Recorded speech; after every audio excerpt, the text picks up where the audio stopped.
రండి ప్రార్థన చేసుకుందాం. పరమ తండ్రి అయిన దేవా, యేసుక్రీస్తు ప్రభువా, వాక్యము ధ్యానిస్తూ ఉండగా మనం ఆత్మనేత్రంలో తెరవండి. వాక్యము విని గ్రహించి అర్థం చేసుకొని వాక్యానుసారము జీవించులాగున మా అందరికీ మీ కృప అనుగ్రహించుమని ప్రభువును ప్రియరక్షకుడైన యేసు నామమున ఈ వాక్యోపదేశం ప్రారంభిస్తున్నాము తండ్రి. ఆమేన్. రాజుల 2వ గ్రంథము 18-19 అధ్యాయాలలో హిజ్కియా రాజు యొక్క ఒక చరిత్ర, అంటే హిజ్కియా రాజు కాలములో ఏ రీతిగా మరి ఒక సంఘటన ఆడ సంభవించింది అనేది చక్కగా ఆడ రాయబడి ఉంది. ఆ 2 అధ్యాయాలు 7వ వచనంలో ఒక చక్కటి మాట ఉంది, చూడండి. కావున యెహోవా హిజ్కియాకు తోడుగా ఉండెను, తాను వెళ్ళిన చోటనెల్లా అతడు జయము పొందెను. హల్లెలూయా. దేవుడు హిజ్కియా రాజుకు తోడుగా ఉన్నాడు కాబట్టి హిజ్కియా రాజు ఎక్కడికి పోయినా యుద్ధంలో జయము పొందుతూ వస్తున్నాడు. ఎక్కడ ఓడిపోలే, ప్రతి యుద్ధాన్ని కూడా గెలుస్తూ వచ్చాడు. దేవుడు తోడుంటే ప్రతిదీ సాధ్యమే. అందుకే నీవు తోడుండగా, దేవుడు మనకు తోడుగా ఉండగా ఇక మనకేం దిగునండి. ఈరోజు వాక్యాంశం అదే, నీవు తోడు ఉండగా. దేవుడు హిజ్కియాకు తోడుగా ఉండేది. ఎంత బాగుంది కదా ఆ మాట, ఎంత చక్కగా రాయబడి ఉంది కదా. దేవుడు అతనికి తోడుగా ఉండేది. దేవుడు తోడుంటే ఏం జరిగిందట?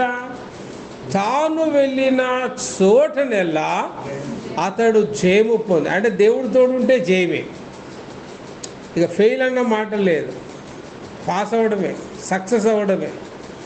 దేవుడు తోడుగా ఉన్నాడు. ఇంటర్వ్యూ పాస్, దేవుడు తోడుగా ఉన్నాడు. ఎగ్జామ్ పాస్, దేవుడు తోడుగా ఉన్నాడు. ఆపరేషన్ పాస్, అన్నీ సక్సెస్ అయిపోతాయి. దేవుడు తోడుగా ఉన్నాడు. నీ బిజినెస్ సక్సెస్, దేవుడు తోడుగా. దేవుడు తోడు లేకుండా లోకస్తుల్ని తోడుగా పెట్టుకుంటే మాత్రం నట్టేయటం మునుగుతావు, దాంట్లో అనుమానం అయితే లేదు. అన్ని ఊర్లు మునిగిపోయి అన్ని వరదలకు అన్నీ కొట్టుకొని పోతూ ఉంటే ఒక చిన్న వీడియో క్లిప్ ఒకటి చూసా. ఆ వీడియో క్లిప్లో ఒక పెద్ద ఆవిడ అంటుందన్నమాట, అరే ఇంకా 10 రోజులు వర్షం పడ్డా మన ఊరు మునగదురా అని అంటుంది. వాడు మనవడితో చెప్తా ఉన్నది. అదేందే మన ఊరు అంత ఎత్తుందా, మన ఊరు అంత గొప్పదా అని మనవాడు అడుగుతూ ఉన్నాడు ముసలాన్ని. అయితే ముసలవ్వ చెప్తా ఉన్నది, అరే మన ఊర్లో అందరు ముంచే వాళ్ళే ఉన్నారు కానీ మునిగేటోళ్ళు ఎవడు లేడురా, అందుకే మన ఊరు మునగదురా. అంటే మనుషుల స్వభావం ఎలాంటిదంటే ఎప్పుడు ఎవరిని ముంచుదురా అనే స్వభావమే ఉంటుంది. మనుషులు స్వార్థప్రియులు కాబట్టి మనుషుల్ని ఆశ్రయించుట ఎప్పటికైనా ప్రమాదమే. హిజ్కియా అందుకే ఎవరిని ఆశ్రయించాడు? దేవుని ఆశ్రయించాడు. హల్లెలూయా. మరి హిజ్కియా యొక్క గొప్పతనం, హిజ్కియా యొక్క సాక్ష్యం, హిజ్కియా రాజు యొక్క పరిచయం 18వ అధ్యాయ ప్రారంభంలోనే ఉంది. హిజ్కియా ఆహాజు యొక్క కుమారుడు. ఆహాజు తర్వాత హిజ్కియా యొక్క తల్లి జకర్యా అని కూడా రాయబడి ఉన్నది కదండి. ఒక మంచి కుమారుడు, మంచి దంపతులకు పుట్టినవాడు హిజ్కియా. చిన్న వయసులోనే రాజుగా నియమించబడ్డాడు. 25 ఏళ్ళే హిజ్కియా రాజుకు నియమింపబడ్డప్పుడు 25 ఏళ్ళు.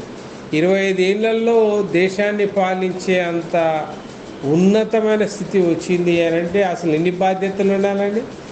25 ఏళ్ళకి మెచ్యూరిటీ ఉంటుందా? ఫస్ట్ మానసిక పరిపక్వత ఉంటుందా 25 ఏళ్లకు? ఇంత అడ్వాన్స్డ్ టెక్నాలజీ ఉన్న రోజుల్లో, ఇంత విద్యావంతులుగా చదువున్న రోజుల్లోనే మరి పరిపక్వత ఉండదు. ఆనాటి రాజుల కాలంలో 25 ఏళ్ల కంటే ఏముంటుంది?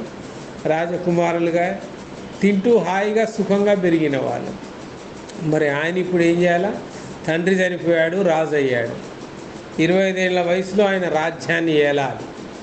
అయితే హిజ్కియాను గురించిన పరిచయం చాలా గొప్పగా ఉంటుంది. 3వ వచనంలో ఆయన గురించి రాశారు,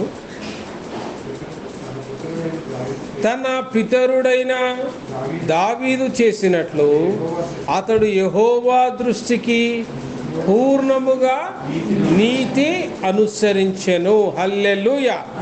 యేసయ్యకే మహిమ కలుగునుగాక. ఈయన తండ్రి అయిన ఆహాజు ఆయన దేవునికి నమ్మకంగా లేడు, కానీ కుమారుడైన హిజ్కియా మాత్రం తాతను వెంబడించాడు.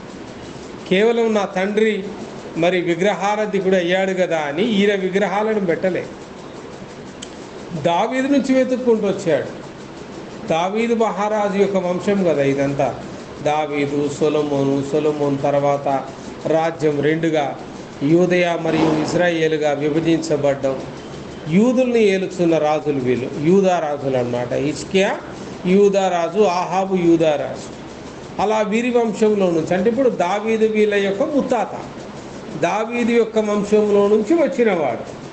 ఏదైనా ఆదర్శం ఆ యొక్క ముత్తాతనే తీసుకోవాలి, తండ్రిని ఆదర్శంగా తీసుకోవట్లే. ఎందుకంటే తండ్రి నీతి చెడాడు, ఆహాజు రాజు నీతి చెడాడు, దేవునికి నమ్మకంగా లేడు, చెడు నడతను నడిచాడు.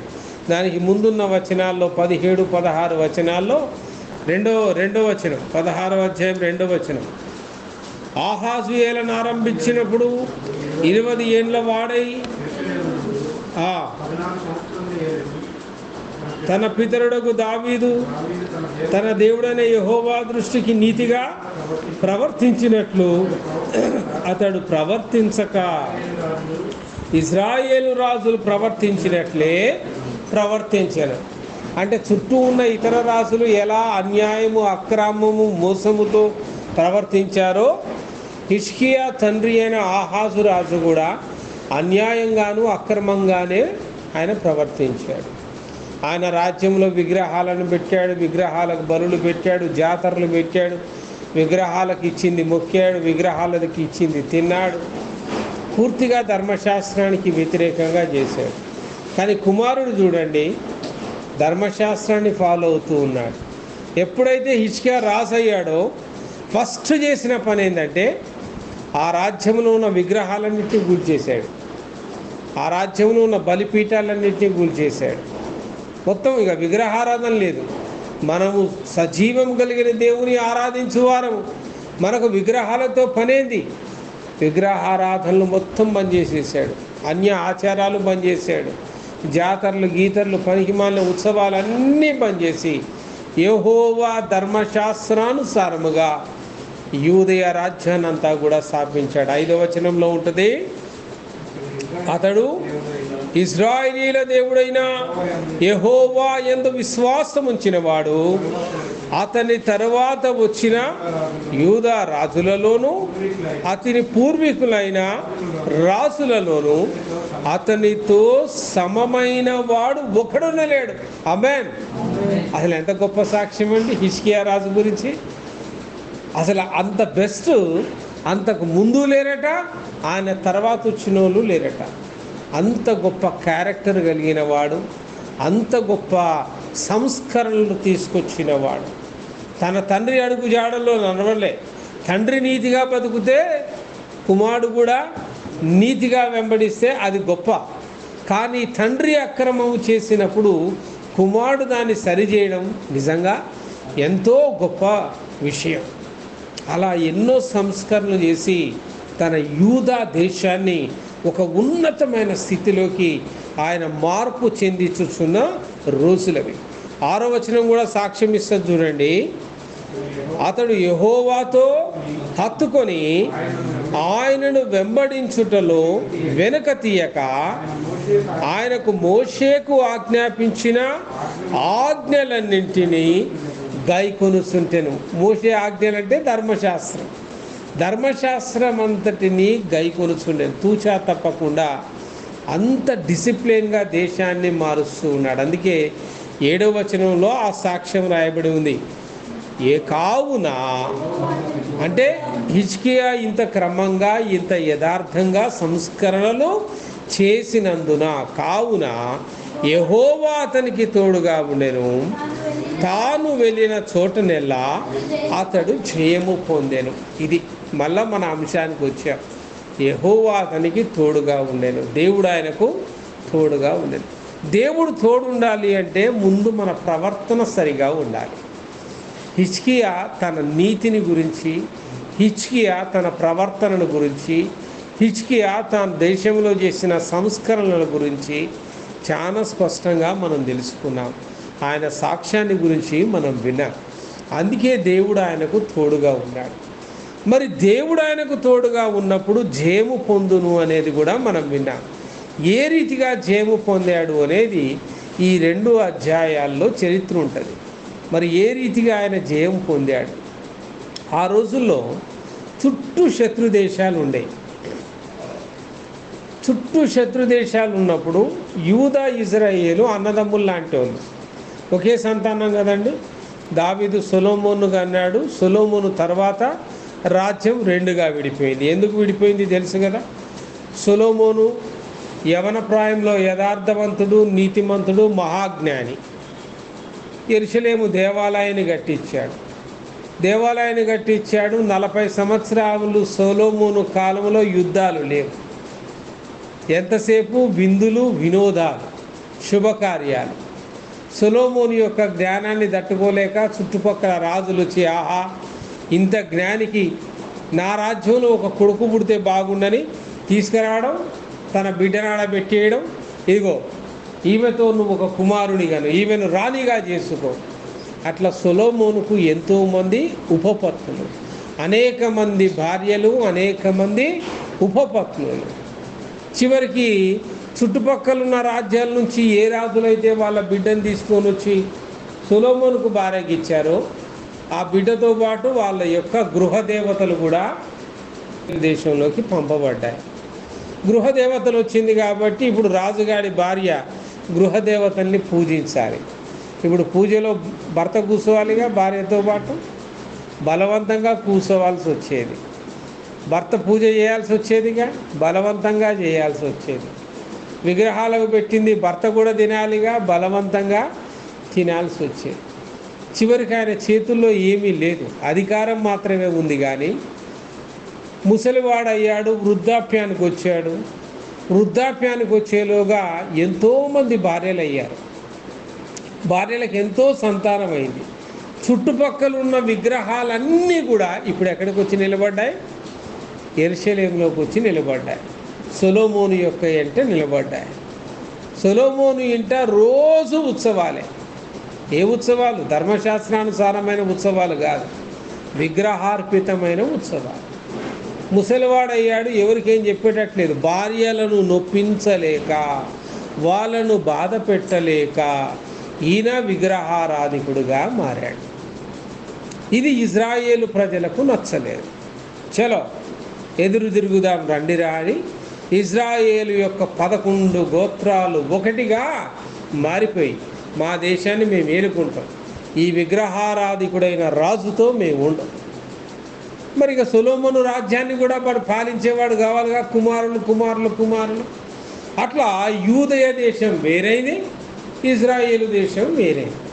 ఈ 2 వేరు కాగానే చుట్టుపక్కల ఉన్న దేశాలకు బలం వచ్చింది. అప్పటిదాకా వీళ్ళ మీద 40 ఏళ్ళు యుద్ధాలు లేవు. దావీదు ఉతికారేసాడు. దావీదున్న రోజుల్లోనే విపరీతమైన యుద్ధాలు. ఇజ్రాయేలు జోలికి పోతే చావు తప్ప మరొకటి లేదు అని దావీదు యుద్ధాలను రుచి చూపించాడు. కాబట్టి ఇజ్రాయేల్ మీదకి ఎవరు రాలే. కానీ యూదా ఇజ్రాయేలుగా విడిపోయిన తర్వాత రాజులు వచ్చారు, ఆక్రమించారు. దేవుడు కూడా దానికి అంగీకరించాడు. ఎందుకంటే వీళ్ళు విగ్రహారాధికులు అయ్యారు, దేవుని మాటలు వినడం బంద్ చేశారు, ప్రార్థనలు బంద్ చేశారు, ఎంతసేపు అన్యుల్లాగానే తయారయ్యారు. అన్యుల పిల్లలకు పెళ్ళిళ్ళు ఇచ్చేసుకోవడం, అన్యులతో సాంగత్యం చేయడం. అందుకే దేవుడే ఏం చేశాడట, యూదా ఇజ్రాయేల్ చుట్టుపక్కల ఉన్న శత్రురాజులకు అప్పగించేవాడు. మళ్ళా వీళ్ళు మొరబెట్టి ప్రార్థన చేస్తే మళ్ళా విడుదల ఇచ్చేవాడు. ఇది రెగ్యులర్గా జరుగుతున్న తంతు. ఒక దినాన్ని ఏం జరిగింది, ఆనాటు ప్రపంచాన్ని ఏలే రాజులు అష్షూరీయులు. ఈ అష్షూరు రాజులలో సన్హెరీబు అనేవాడు చాలా బలవంతుడు. సన్హెరీబు యొక్క తండ్రి కూడా హిజ్కియా రాజు యొక్క తండ్రి కాలంలో, ఆహాజు కాలంలో మరి యూదా రాజ్యం మీదకి దండెత్తి రాగానే ఆహాజు రాజు ఏం చేశాడంటే తనను తాను కాపాడుకోవడానికి యెరూషలేము దేవాలయంలో వెండి బంగారం అంతా తీసుకుపోయి మరి అష్షూరు రాజుకి ఇచ్చి దండం పెట్టి, అయ్యా నువ్వు ఎట్ట చెప్తే నేను అట్లా నీ మాట వింటా, నన్ను ఇక్కడ సామంతరాజుగా ఉంచుకో, నా మీద యుద్ధం చేయబాకని ఆయనకు సామంతరాజుగా బతికాడు. హిజ్కియా రాజుకు సామంతరాజుగా బతకడం ఇష్టం లేదు. హిజ్కియా రాజు యూదయ జాతిని, యూదయ రాజ్యాన్ని స్వతంత్ర రాజ్యంగా చేయాలనుకున్నాడు. ఈ యొక్క అష్షూరీల మీద యుద్ధం చేయాలనుకున్నాడు. అష్షూరీలకు ఎదురు తిరగడం మొదలుపెట్టాడు. హిజ్కియా రాజు ఎదురు తిరగముందే అష్షూరీలు ఇజ్రాయిలును ఆక్రమించుకున్నాడు. అది మనకు 11, 12 వచనాల్లో ఉంటుంది. చూడండి, 11వ వచనం, తమ దేవుడైన యెహోవా సెలవిచ్చిన మాట వినని వారై ఆయన నిబంధనకును ఆయన సేవకుడైన మోషే ఆజ్ఞాపించిన దానంతటికి లోబడక అతిక్రమించి ఉండిరి కాబట్టి ఏం చేశారట? 12వ వచనంలో, అష్షూరు రాజు ఇజ్రాయేలు వారిని అష్షూరు దేశంలోనికి తీసుకొని పోయి గోజాను నది దగ్గరున్న హాలాహు, హాబోరు అను పట్టణములలో, మాదీయ పట్టణములలో వారిని ఉంచాడు. అంటే ఇజ్రాయెల్ని ఆక్రమించుకున్నాడు, ఇజ్రాయెల్ని ఈడ్చుకొని పోయి బానిసలుగా పెట్టేసేసుకున్నారు. ఇప్పుడు ఇజ్రాయేలు లేదు, ఇజ్రాయేలు దేశం అప్పగించబడ్డది, ఇజ్రాయేలు బానిసలు అయిపోయారు. ఎవరికి? అష్షూరు రాజులకు. అష్షూరు రాజైన సన్హెరేబు బానిసలు అయిపోయారు. ఇప్పుడు సన్హెరేబుకు ఉన్నది ఏంది? నెక్స్ట్ యూదయను క్యాచ్ చేయాలి. దాని పక్కనేగా ఇది. ఈ యూదయ మీదికి దండెత్తి వచ్చాడు. ఆ రోజుల్లో దండెత్తడం అంటే ఎట్లుంటుందంటే, ఇప్పుడు ఉదాహరణకు ఖమ్మం కిలాలో రాజు ఉన్నాడు. రాజును ముట్టకుండా, రాజ్యములోని పరిస్థితుల్ని ముట్టకుండా కిలా చుట్టూ గట్టి గోడ కట్టుకొని చుట్టూ బలమైన భద్రతను పెట్టుకున్నారు. ప్రజలందరూ కోట గోడ లోపల ఉంటారు, బయట ఉండరు. బయటంతా ఏం చేస్తారంటే దినమంతా వచ్చి వ్యవసాయం చేసుకుంటారు, పశువులు కాసుకుంటారు, మందల్ని కాసుకుంటారు. అంతేగాని మళ్ళీ రాత్రి కాగానే అందరూ కోటలోకి పోయి భద్రంగా పడుకొని మళ్ళీ ఇది ఆ రోజుల్లో బతికే విధానం. అది రాజుల కాలంలో. హిజ్కియా రాజు కాలంలో అదే పరిస్థితి. యూదయ రాజ్యం చుట్టూ కూడా వీళ్ళు ఏం చేశారు? అష్షూరీయులు ముట్టడేశారు. ముట్టడి అంటే 3 రోజులు 4 రోజులు కాదు, దిగితే కొన్ని నెలలు, కొన్ని సంవత్సరాలు అట్నే ఉంటుంది. లోపలోడు బయటికి రాకుండా ఎన్ని రోజులు ఉండగలడు చెప్పండి? లోపల ఎంత ఆహారం ఉంటుంది? ఉన్నంత వరకే తినగలరు. వ్యవసాయం చేయడానికి బయటికే రావాలా, నీళ్లకు బయటికే రావాలా, పశువులు కాసుకోవడానికి బయటికే రావాలా, మాంసానికి బయటికే రావాలా, కూరగాయలకు పండ్లకు బయటికే రావాలా. మరి ముట్టడి వేసి పెట్టారు. బయటికి వస్తే వీళ్ళు చంపుతారు, ఆక్రమించుకుంటారు. లోనే ఉంటే ఆకలితో చస్తారు. అట్లా కొన్ని రోజులైంది, కొన్ని దినాలైంది, వారాలైంది, నెలలైంది. లోపల తిండి ఆహారం గతించిపోయింది, ప్రజల్లో ఓపిక పోయింది, నిరీక్షణ పోయింది. బయట నుండి అష్షూరు రాజు అయిన సన్హెరెబు లోపలున్న హిజ్కియా రాజుకు ఒక వర్తమానాన్ని పంపాడు. 28వ వచనంలో ఉంటుంది, చూడండి. గొప్ప శబ్దముతో యూదా భాషతో ఇటనెను, మహారాజైన అష్షూరు రాజు సెలవిచ్చిన మాటలు వినిడి. రాజు సెలవిచ్చినదేమనగా, హిజ్కియా చేత మీరు మోసపోకుడి, నా చేతిలో నుంచి మిమ్మల్ని విడిపింప శక్తి వానికి చాలదు. ఏ వర్తమానం పంపాడు? యూదా ప్రజలారా, యూదా జాతీయులారా, మీ రాజు అయిన హిజ్కియా రాజు మాటలు మీరు వినకండి. హిజ్కియా రాజు మిమ్మల్ని కాపాడలేడు. ఆల్రెడీ మీకు లోపల ఆహారం అయిపోయింది, తిండి గింజలు లేవు, నీళ్లు లేవు. రేపో మాపో ఆకలితో మీరు చస్తారు. మిమ్మల్ని ఏదో కాపాడుతాడు, మీ దేవుడు ఏదో కాపాడుతాడు అని మీకేదో మాయ మాటలు చెప్పి హిజ్కియా రాజు మిమ్మల్ని అందరినీ లోన పెట్టాడు. ఎందుకంటే రాజు మాటినట్లేగా, ఇక ప్రజలన్న మాటింటారేమో అని ఈ వర్తమానాన్ని పంపి అందరికీ వినపడేటట్టు, కేవలం రాజుకు లేక కాదు ఇది, అందరికీ వినపడేటట్టుగా, ప్రజలందరూ వినేటట్టుగా బిగ్గరగా గొప్ప కేకతో అరుస్తూ ఉన్నారు. అందుకే ఏమని రాయబడి ఉందంటే 30వ వచనం కూడా ఉంటుంది, చూడండి. యెహోవాను బట్టి మిమ్మును నమ్మించి యెహోవా మనలను విడిపించునని ఈ పట్టణము అష్షూరు రాజు చేతిలో చిక్కకపోవునని హిజ్కియా చెబుతూ ఉన్నాడే. హిజ్కియా చెప్పిన మాట మీరు అంగీకరింపవద్దు. అష్షూరు రాజు సెలవిచ్చినదేమనగా, నాతో సంధి చేసుకొని నా యుద్ధకు మీరు బయటికి వస్తే మీలో ప్రతి మనిషికి తన ద్రాక్ష చెట్ల ఫలములను తన అంజూర చెట్ల ఫలములను తినుచు తన బావి నీళ్లు తాగుచూ ఉండును. ఈ వర్తమానం పంపాడు. ఇప్పుడు ఇక ప్రజలందరూ విన్నాడు. కొంతకాలం హిజ్కియా అందరిని ఆపగలిగాడు. హిజ్కియా రాజు, ప్రార్థన చేద్దాం, యెహోవా ధర్మశాస్త్రాన్ని అనుసరిస్తున్నాం, మనం దేవుడు మనకు తోడుగా ఉండగా మనకు విరోధి ఎవరు, ప్రార్థన చేద్దాం. అందరు విన్నారు. ధాన్యం అయిపోయింది, మంచినీళ్ళు అయిపోయింది, రాజ్యంలో ఇప్పుడు ఏమీ లేదు. ఆ టైం దాకా ఆగాడు. చూడండి, బయట ఉన్న సన్హెరేబు రాజు ఇప్పుడు వర్తమానం పంపాడు లోనకి. బిగ్గరగా చదువురా, నువ్వు రాజుకొక్కడికి లెటర్ చేయకు, బిగ్గరగా చదువు అన్నాడు. లోనకు పంపిన తన దాసులను బిగ్గరగా చదివారు. మీరు హిజ్కియా రాజు మాటలు నమ్ముకుంటున్నారేమో, మీ దేవుడు ఏదో కాపాడుతాడు అనుకుంటున్నారేమో. మిమ్మల్ని కాపాడేవాడు బయటున్న అష్షూరు రాజు మాత్రమే. మీరెవరైతే ఒప్పుకొని బయటికి వస్తారో మా అష్షూరు రాజు మిమ్మల్ని చంపడు. మీ ద్రాక్ష తోటలు మీకు ఇస్తాడు, మీ అంజూర తోటలు మీకు ఇస్తాడు, మీ బావి నీళ్ళు మీరు తాగేటట్టుగా మీకు స్వేచ్ఛనిస్తాడు. మాకింత కప్పం పడితే చాలు. రాజులు ఏంటంటే రాజ్యాన్ని స్థాపించుకొని ఇంత కప్పం తీసుకోవాలి. వాళ్ళు కప్పం అంటే ట్యాక్స్, అంతే, అది తీసుకోవాలి. వాడికి పంటకి ఇంత ఇస్తే చాలు, మిగతాది మీది మీరు చేసుకోండి అంటారు. ఈ రకంగా చేసుకోండి. తాత ముత్తాతల కాలం నుండి చేసుకుంటూనే వస్తున్నారు. ఇకనైనా ఎదురు తిరగకపోతే ఎట్లా? ఇంతగా మేము దేవుని ఆశ్రయించిన వాళ్ళం, దేవుడు మాకు జయమీడా అన్న ధైర్యంతో హిజ్కియా ఈసారి గట్టిగా నిలబడ్డాడు. తన తండ్రులు చేసినట్టుగా బానిసగా పోలే, ఈసారి ఎదురు తిరిగాడు, గట్టిగా నిలబడ్డాడు. ఈ మాట విన్నాక ప్రజల్లో కలవరం మొదలైంది. అరే, అష్షూరు రాజుతో కలిస్తే అదో ఇదో తినడానికి దొరుకుద్ది, ప్రాణాలు దొరుకుద్ది. హిజ్కియా రాజును నమ్ముకుంటే లోపల ఆకలితో చచ్చిపోతామా? ప్రజల్లో కలవరం మొదలైంది, దేశంలో చర్చ మొదలైంది, కోటలో మొత్తం చర్చ మొదలైంది. ఆ సమయంలో ఏమి చేసేది లేక హిజ్కియా రాజుకు కలవరం వచ్చి తన బట్టలు చింపుకొని దేవుని యొక్క సముఖంలో బలిపీఠం ఎదుర బూడిద పోసుకొని ఎంతో వేదనతో ప్రార్థన చేయడం మొదలుపెట్టాడు.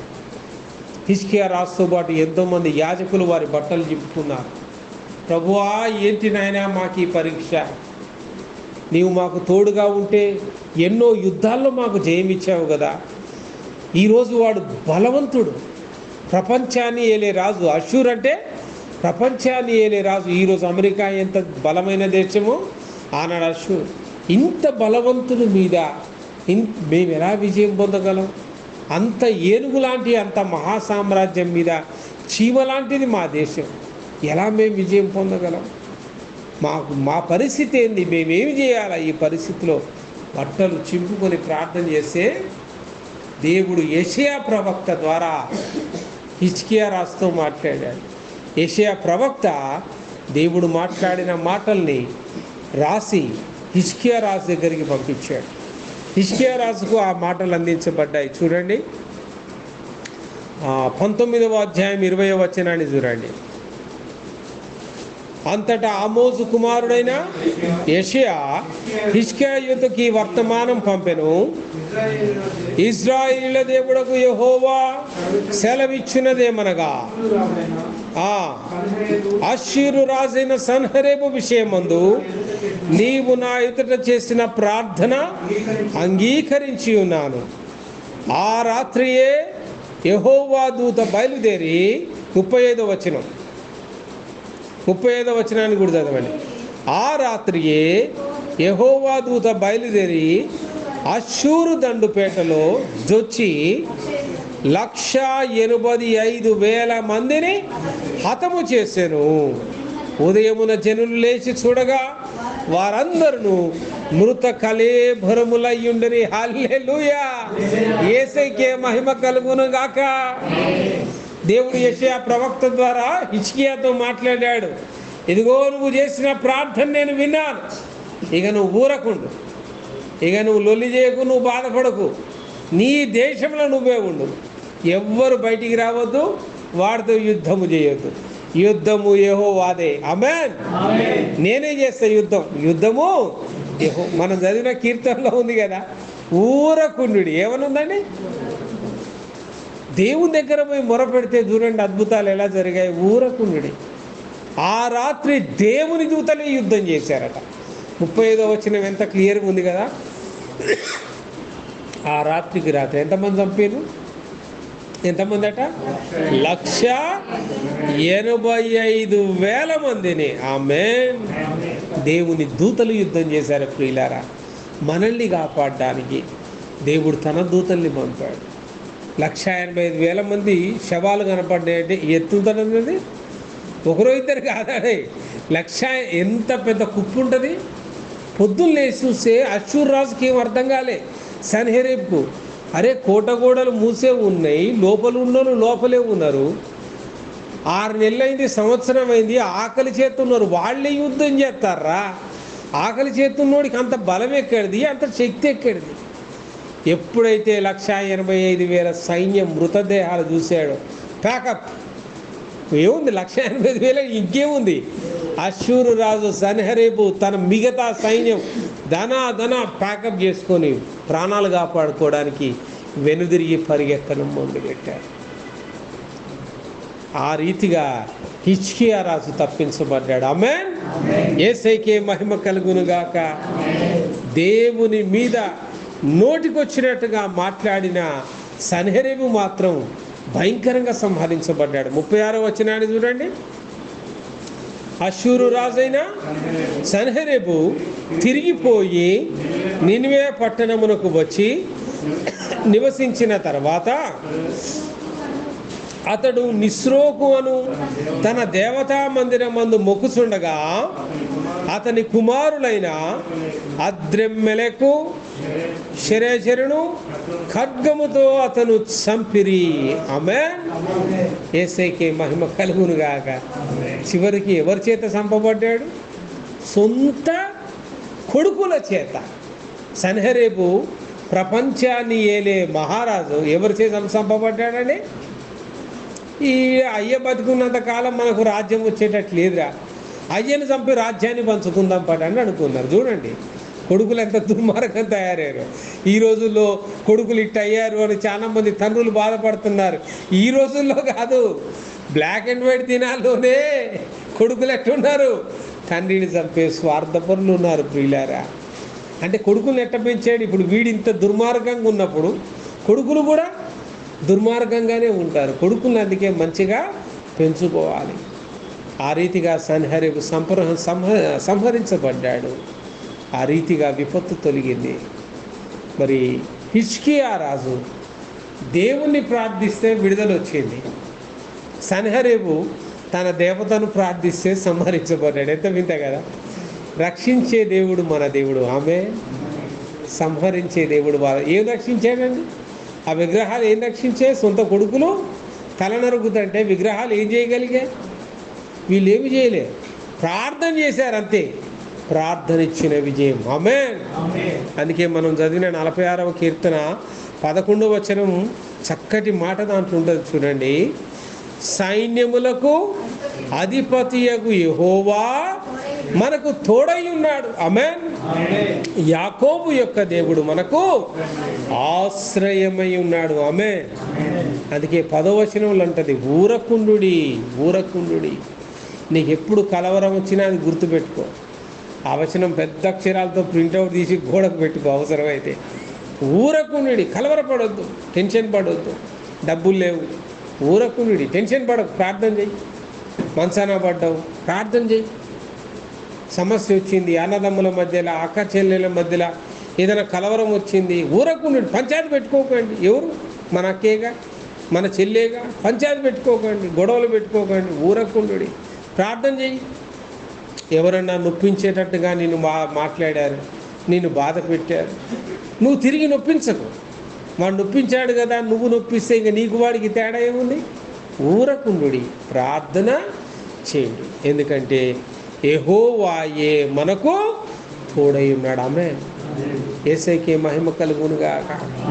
హిజ్కియా రాజు యొక్క జీవిత చరిత్రలోని అతి ప్రాముఖ్యమైన ఘట్టం. హిజ్కియా రాజుకు ముందు తాత ముత్తాతలు, తన తండ్రులు ఈ యొక్క యూదయ దేశాన్ని అష్షూరుకు బానిసగా పెట్టారు. హిజ్కియా కత్తి పట్టలేదు, యుద్ధము చేయలేదు. కేవలము ప్రార్థనతో. దేంతో అండి? ప్రార్థనతో తన రాజ్యాన్ని, కేవలం తననే కాదు, తనను తన కుటుంబాన్ని కాదు, తన దేశాన్ని స్వతంత్ర దేశంగా మార్చుకోగలిగాడు. దేవుడు చేసిన యుద్ధము ద్వారా హిజ్కియా స్వతంత్రుడయ్యాడు. ఆమేన్. అందుకే యుద్ధము యెహోవాది ప్రియులారా. నువ్వెవరితో నువ్వు పోట్లాడాల్సిన అవసరం లేదు, కత్తి పట్టాల్సిన అవసరం లేదు, ఎదురు దాడికి దిగాల్సిన అవసరం లేదు. వాడు అన్నంటే ఒక్కటన్నా వారా అంటారు. మనుషులు ఏమంటారంటే అన్ని అన్నాడుగా, ఒక రూలా ఏమన్నా? అన్ని అంటే నువ్వు ఒకటి అనాలని ఏమన్నా రూలా? చీము నెత్తురు లేనుడుగానే ఉండాలి. చీము నెత్తురు లేని, రోషం లేనుడులానే ఉండాలి దేవుని బిడ్డలు. ప్రజలు అంటారు, ఏం రా ఉప్పుకారం తినట్లే, రోషంలే, అన్ని మాట్లాడుతుంటే ఎదురు మాట్లాడలేవు, ఓ దెబ్బేస్తే 2 దెబ్బలేయలేవు. అది లోకబోధ, దైవబోధ. వాడొకడి కొడితే నీ మరో చెంప చూపించు. దేవుని ప్రేమ, బైబిల్ అంతటి యొక్క మూల సూత్రం ప్రేమ. ప్రేమతో అన్ని జయించాడు. యేసే అందరిని జయించాడండి, ప్రేమతో అందరిని జయించాడు. వ్యభిచారులను మార్చాడు, దొంగల్ని మార్చాడు, తిరుగుబోతుల్ని మార్చాడు, తాగుబోతుల్ని మార్చాడు. కొట్టి మార్చలే, ఫైటింగ్ చేయలే, ఎక్కడ జైళ్ళలో పెట్టలే, శిక్షలు వేయలే, కోర్టుకు తీసుకుపోలే. ప్రేమతో ఆయన పలకరింపుతో లంచగొండి అయిన జక్కయ్య ఈరోజు నేను ఇంట భోజనం చేయాలన్నాడు. అయిపోయా, జక్కయ్య మనసు మారిపోయింది అప్పటికప్పుడు. పేతురుని పట్టుకొని, పేతురు నన్ను వెంబడించు, నేను మనుషుల్ని బట్టే జాలని చేస్తా. ప్రేమతో ఒక్క మాట మాట్లాడాడు. మత్తయి నన్ను వెంబడించు, వచ్చేసేయండి తగులుకొని. ఎక్కడో అక్కడ ఏ పరిస్థితులు వాటిని అంతమందిని మార్చిన దేవుడు మన దేవుడు ప్రియులారా. ఆయన బిడ్డలమైన మనం, క్రైస్తవులను చెప్పుకునే మనం ఆ స్వభావం ఉండాలి. ఇదిగో నేను యుగ సమాప్తి వరకు సదాకాలము మీతో కూడా ఉన్నాను. ఆమేన్. ఎప్పటిదాకా తోడున్నాడట? యుగ సమాప్తి. నువ్వు చచ్చిపోయేదాకా నీ తోడు ఉన్నాడు. ఆఖరి శ్వాస వరకు, యుగ సమాప్తి వరకు సదాకాలం నీకు తోడున్నాడు. నీ పిల్లలకు తోడు ఉంటాడు, వాళ్ళ పిల్లలకు తోడు ఉంటాడు. మన వయసు అయిపోద్ది, మనం పోతాం, మన ప్రాణం విడుస్తాం. దేవుడికి వయసు అయిపోదు. ఆయన నిన్న నేడు నిరంతరము ఒకే రీతిగా ఉంది. దేవుడు నాకు తోడుగా ఉన్నాడు కాబట్టి హిజ్కియాకు జయమిచ్చిన దేవుడు ఈరోజు నాకు జయమిస్తాడు. దానికి మనం చేయాల్సింది ఒక్కటే, ప్రార్థన. ఏం చేయాలండి? ఆ ప్రార్థన మనం జీవకి నడిపిస్తుంది. ఆమేన్. హిజ్కియా వంటి జీవితం, ఏ జీవితం? యథార్థమైన జీవితం. తండ్రి తప్పు చేశాడు కానీ వీడు తప్పు చేయలే. దేవునికి యథార్థంగా ఉన్నాడు, నమ్మకంగా ఉన్నాడు. ఎప్పుడైతే మనం అటు జీవితాన్ని కలిగి ఉంటామో మన జీవితంలో కూడా దేవుడిచ్చే ఉన్నతమైన విజయాన్ని చూడగలం. దేవుడు మన పక్షంగా యుద్ధం చేస్తాడు. ఆయన దూతల్ని మన కోసం పంపుతాడు. అట్టి కృప, అట్టి కాపుదల తండ్రి అయిన దేవుడు, ప్రభు అయిన యేసయ్య మనందరికీ అనుగ్రహించునుగాక. రండి ప్రార్థన చేసుకుందాం.